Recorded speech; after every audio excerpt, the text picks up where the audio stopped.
The Tao of Self-Confidence, episode 136. Welcome to the Tao of Self-Confidence, where I share stories of courageous women finding their inner journey to self-confidence 5 days a week. Want to learn how you can change your inner beliefs and attitudes? Download a free copy of the ebook by visiting thetaoofselfconfidence.com. Well, hello, friend. Welcome to the Tao of Self-Confidence, where I share stories of amazing women who have discovered their inner journey to self-confidence. I'm your host today, Sheena Yap Chan, and today I have a special lady who's all the way from Virginia. She is a TV journalist who's now an entrepreneur, and she's here to share her story with us. So without further ado, I'm going to introduce you to Cheryl Tan. Cheryl, how are you today? Maybe you can fill in a little bit more about yourself to the listeners. Sheena, I am doing fantastic. Thanks so much for having me on your show. I'm honored. So, as you mentioned, I'm a TV journalist. I have, for most of my adult life, have been in TV news. And in the middle of 2014, I stepped way out of my comfort zone to start my own company. And a couple of months ago, I started a podcast called Standout with Cheryl Tan. So that feels a little bit more within what I'm used to. But the business part was certainly something new to me. I'd been in TV news for so long, right after college. And I realized that I look at things very differently. I look at situations and stories and people from a journalist's perspective. So I take the company that I have now using that journalist perspective and helping entrepreneurs get the media attention that they're looking for, that helps them be seen as experts in their field. It's a lot of fun. It kind of mixes both things together. That's awesome. And I love how you're helping people stand out, which is, I think that's the name of your podcast too, right? Yeah, it is. Sweet. And what's your cultural background? I'm Chinese American. My mom and dad were both born in the Philippines.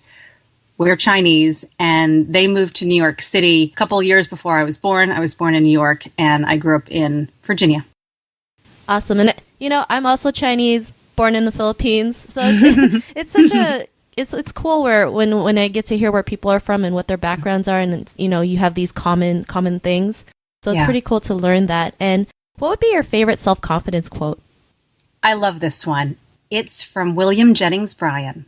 The way to develop self-confidence is to do the thing you fear and get a record of successful experiences behind you. I love that because, we all fear stuff, right? I mean, everyone does it. I fear, I had a lot of fears, like doing videos, even doing this podcast. I was like so afraid that people were not going to listen to me. And I was like, what if nobody listens to me? Nobody wants to hear this, or what if I screw up, or what, we have all these what ifs, and it holds us back. So, it's great that, this quote is just about facing your fears and just going ahead and doing it. So great quote. I love that. And I think it's the first time I've heard it. And, in your own words, how would you define self-confidence?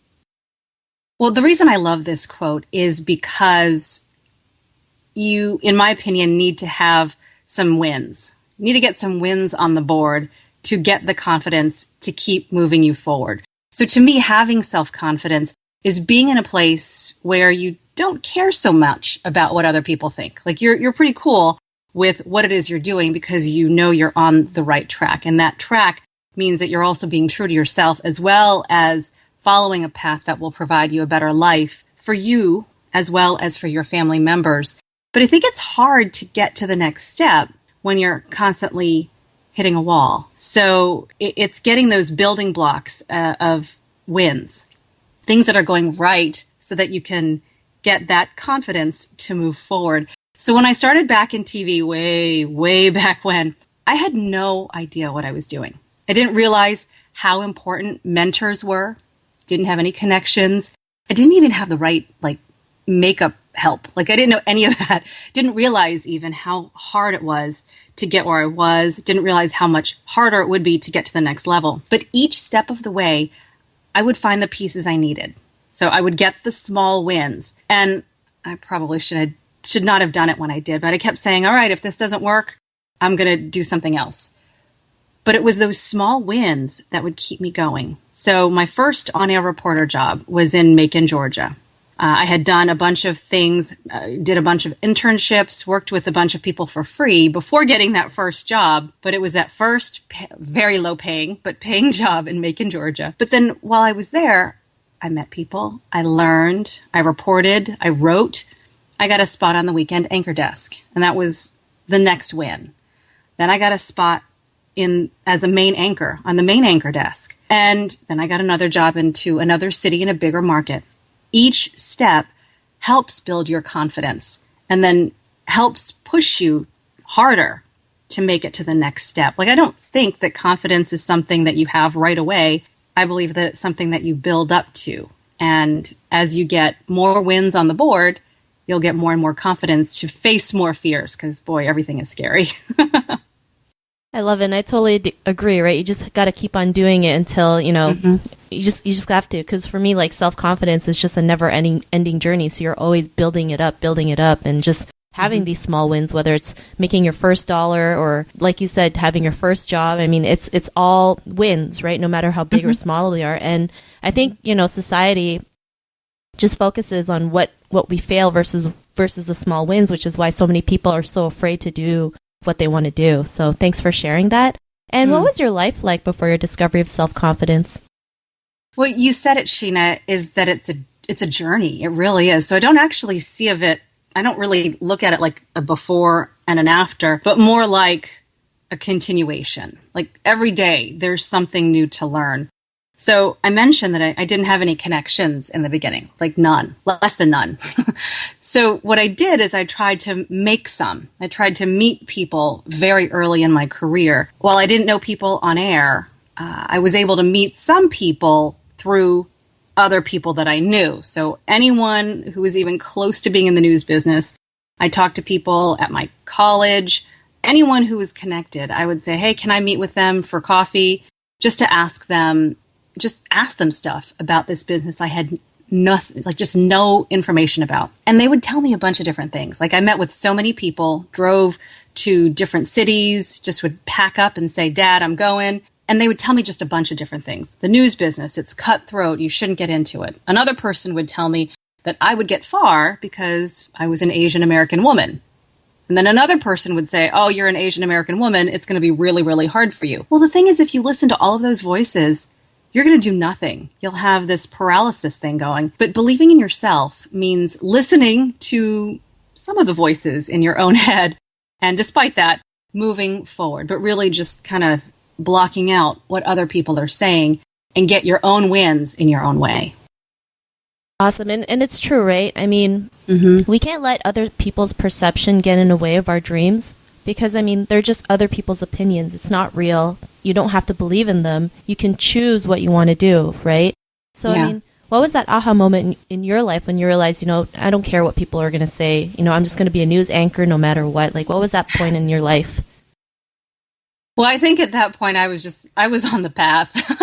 But more so, the aha moment I had recently was that shift that I had from leaving the news to really one of the scariest things I've ever done is to leave the job, leave a paycheck, leave insurance, and go out on my own, to be my own boss. I mean, that was really, really scary. And it still is.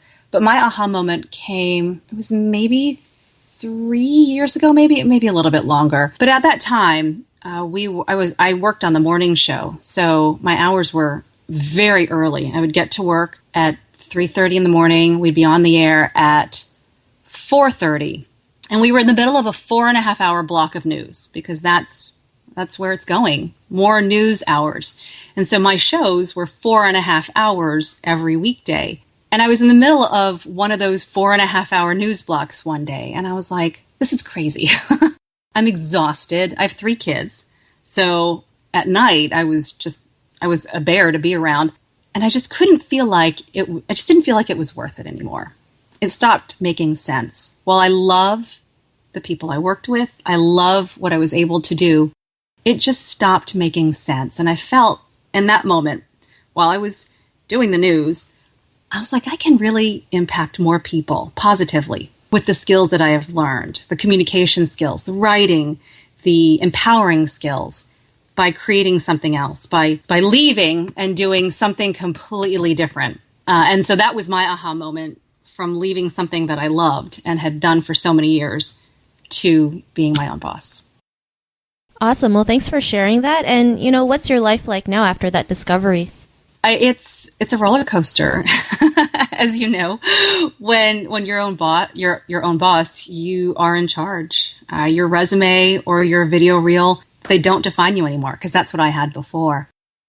It's much more personal than that. It's whether you can deliver the results that you've promised to people who are going to pay you money. So that's been a learning experience. It's been a great one. People are very open, but it's also a huge learning curve. You're working with figuring out the business end of your business, and then trying to get in front of more people and trying to figure out what it is they want with what it is you offer. I launched the podcast just a couple of months ago just because it's something that I'm sort of used to, just interviewing people and talking with them. And so that's been a lot of fun. But boy, there's a lot of technical stuff that I never had to handle before. That is now my responsibility. And so it's just everything is all you. And so that's what I've learned. And I wouldn't trade it for the world. It's been amazing. Awesome. Well, thanks for sharing that. And I am with you in the technical part of the podcast. When I first set this thing up, I was like, I have no clue where to start, and sometimes the technical stuff kind of stops you from doing it, but